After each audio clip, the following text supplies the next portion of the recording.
Good morning. My name is Tom Albrecht. I'm from Hertzler Systems. We're an Indiana software company.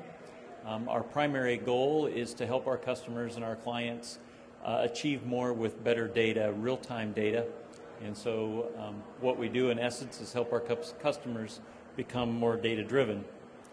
For most of our customers, they're seeking some kind of return on investment. They have a business issue that they want to resolve. That business issue is usually around a product giveaway or the cost of materials, it's rework and scrap in business practices. Often it's regulatory compliance and requirements that they have to satisfy their customers with, and sometimes there's a reputation to brand or a financial metric that's important to them. What we find at Hertzler Systems is there are three components to this strategy, culture, and tools deliverable that we have. And the thing I'd like to talk to you about this morning is how these three come into better alignment with measurement tools. Oftentimes, when I'm called in to consult with a company, I find that there is an existing culture in the company, and there's a forming strategy. It could be an IT strategy, could be a business strategy, a variety of strategic plans in place. But the tools that you sometimes find are not necessarily connected to that strategy or to that culture. And so oftentimes when I talk to people at a given company, this is more what the picture of the tools looks like. There's data in files, spreadsheets, databases, business systems, quality systems. The list is pretty long. And so managing that data can become a challenge. This week at this particular venue, I've had folks come to the booth and say, you know, we've got this data and it's in these various repositories, and what we're trying to do is get all the data together in one place. And so what we're trying to strive for is a diagram that looks a little bit more like this one, where culture, strategy, and tools come into a better alignment. And that overlap, that green portion that you see in the middle, is really about profits. It's really how do you become more efficient in what you do, taking out the hidden factories and the hidden data sources, and make that data more actionable. When you overlap culture and strategy, you get an improved vision in the company. And so you see vision is tagged up there in that upper right-hand side. When you align tools and culture, you get an operational excellence. And when you align tools and strategy, you get better tactics, you get better behavior from people in your organization. And so this is that alignment that we try to help our customers achieve. Now, as a quality company, as a provider of software and data measurement systems, we look at the shop floor and we look at how they make data visible. Here you see a company's attempt to make data more actionable by displaying it on flat panels and screens. In this particular case, they're using projection, and they're projecting a real-time dashboard on these screens. And they're updating that dashboard during the business day. This company revamped how they do things, and they took the hidden stacks of rework and inspection out of the process, and what they ended up with was a very lean and reorganized shop floor. And there's a story that I can share with you later, or a print that I can give to you later that describes this process. There are three primary things that impact how we work with our customers. Often there's a complexity, that is, how complex is the data? How is it collected? Where does it come from? The staffing and resources that are involved. And lastly, the priorities, putting into alignment those resources. We identify roles in the company to work with, and this becomes a key when we train people and get them set up. There's a stakeholder, usually a champion, followed by administrators of the software, and so on and so forth. It's real important that these roles be in place when you take on quality projects, or the alignment doesn't have much of a chance to take shape. What we find is the better documentation that they have on projects and project fulfillment, the better this alignment can take place. So defining the roles, defining the project, and then coming up with good project documentation are key. From an IT standpoint, a lot of folks, including those coming this week, are saying, how do I get this data in one place? This is one of the few IT-oriented slides that I have in this presentation. This particular customer makes sporting goods products, and they make those products at various points around the world. The Asian side of this slide, that is clear out to the right, you see basically a PC model where several Asian countries are supplying sporting goods product to a corporate database, and the corporate database is modeled by that purple server set that you see in the middle of the slide. The corporate IT structure is located in California, and it's represented on the left side of the slide with a PC out in California. The representations in the Carolinas that you see there are engineering services and company manufacturing sites on the East Coast. The goal of this particular slide is to demonstrate a central repository for multiple entities feeding data in real time to that central repository, and then rolling these dashboards and this visualization back through the organization so people can make better decisions and do better monitoring. The goal as we try to achieve this is how to align the culture and the strategy and the tools across these multiple sources of data input. What we ask the company to review is, what will their database hierarchy look like? How will they want to store the data in such a way that the dashboards make sense to the different reviewers across the organization? Usually in large companies it begins with a hierarchy of business unit, plants. Plants have lines or machines, and then it's part, process, operator, and so on as you get down into key traceability areas. This is really an important consideration that we encourage our clients to put a lot of thought and time into as they use that worldview model on the prior slide. It's this traceability then that's going to give them the visualization and the drill down that they're going to need to solve problems across this enterprise view. The next question that we often get our clients to really put some thought into is, what will you measure? As you look at this list, you'll see that there's a combination of product or parts, processes, and measurable metrics or KPI information. And so what you measure is really going to be critical as you apply this hierarchy to the database. And so our customers will be all over the map with what they will measure. Oftentimes it's a product-centric focus at the beginning, and later becomes more process and more key performance indicator over time. How will you get the data to the central repository? There's a variety of hardware applications, wireless applications, thin clients, PCs, and so on that get applied.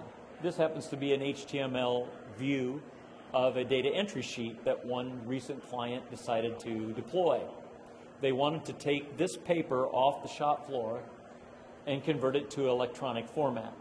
And basically, they wanted the operator to follow the same workflow, the same steps that they would always follow to set up a particular day's effort or a particular order fulfillment.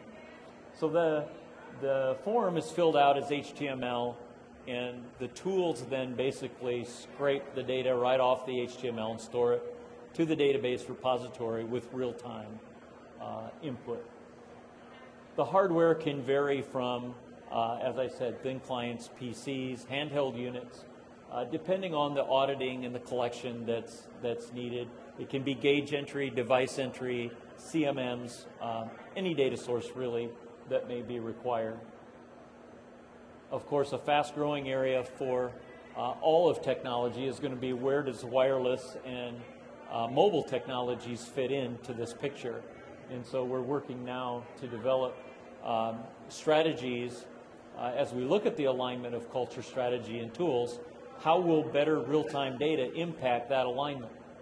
People want data faster and faster all the time, and of course almost everybody is going to be carrying some form of a smartphone. If you're not now, you probably will be soon. And so that's going to be an important aspect to real-time data. This happens to be a picture of a dashboard on a shop floor where there's data collection going on at the bottom of the screen. It's a scale interface. The operator's prompted with the screen, which is a touchscreen application, to collect data on some kind of a timed interval. And as that data takes place, they're prompted for their efficiency and productivity data at the same time. That efficiency and productivity data is rolled up on the dashboard that you see on the flat panel at the top of the screen. This brings accountability to the shop floor. It also brings a rolled up source of data to engineers, quality, and management in the company. So everybody really knows how the performance is running, and it's real time.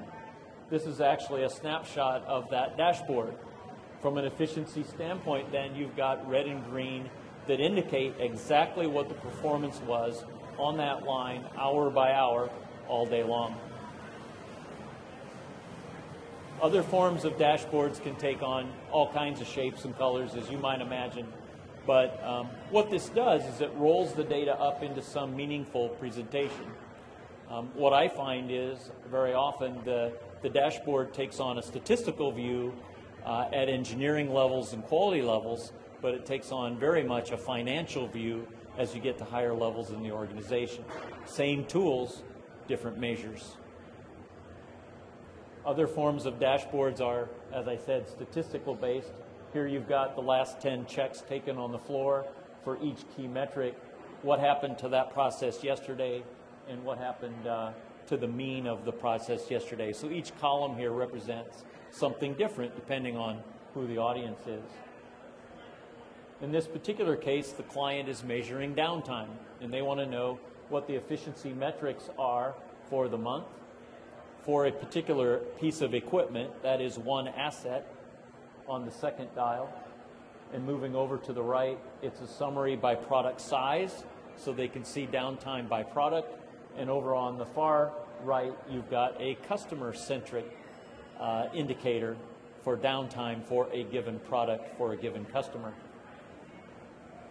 The reporting side of most software applications nowadays requires some form of real-time output. No longer is it necessary to have an IT person or a query builder person to go and generate reports. Nowadays, people want reports on an icon, on their desktop, and they want it real time. So this is a one mouse click summary of a typical food safety report that says, did I do all my checks? Were the checks good? Did I have any violations, or do I have any incidents that I want to go and look at? And this is available, as I said, real time, any time of day. For other folks, as you connect the culture, strategy, and tools alignment for profitability, this particular customer wants to know what their cost of overpack is in their processes. And so they'll use real-time tools on the shop floor. They'll store data using standard control chart methodologies. The tools will go to the business system, look at the cost per ounce or the cost per unit for that given shift, and do a calculation based on real-time data for the cost of overpack. Management looks primarily at the upper third of the report. They want to know what was my overpack or my giveaway for this given time period. Engineering and quality will want to know how did we run per shift, per line, per product, and so on and so forth. And this is where that database hierarchy that I talked about earlier starts to come into play. If you've designed the hierarchy of the database correctly, then you can drill down and report on each individual item in that hierarchy. So in this particular case, you see pack line 1, shift 1, snickerdoodle 4 ounce, and you see the giveaway on that particular line for that particular product. And so what we're doing in this particular case is we're connecting the shop floor data acquisition, the control of the process using standard statistical tools, to a financial metric that impacts the company's bottom line. And as you saw from the prior slides, the efficiency metric is doing the same thing.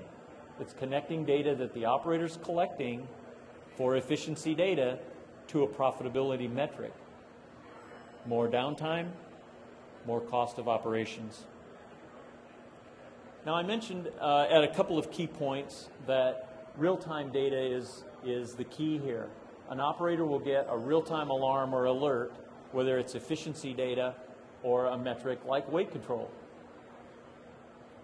They will be prompted for input. If there's not an automated source of the data, they're prompted for these inputs, and then they can see a Pareto of their availability or lack of availability, a Pareto of the downtime categories, and a drill down of those downtime categories by that database hierarchy that I mentioned again earlier in the presentation.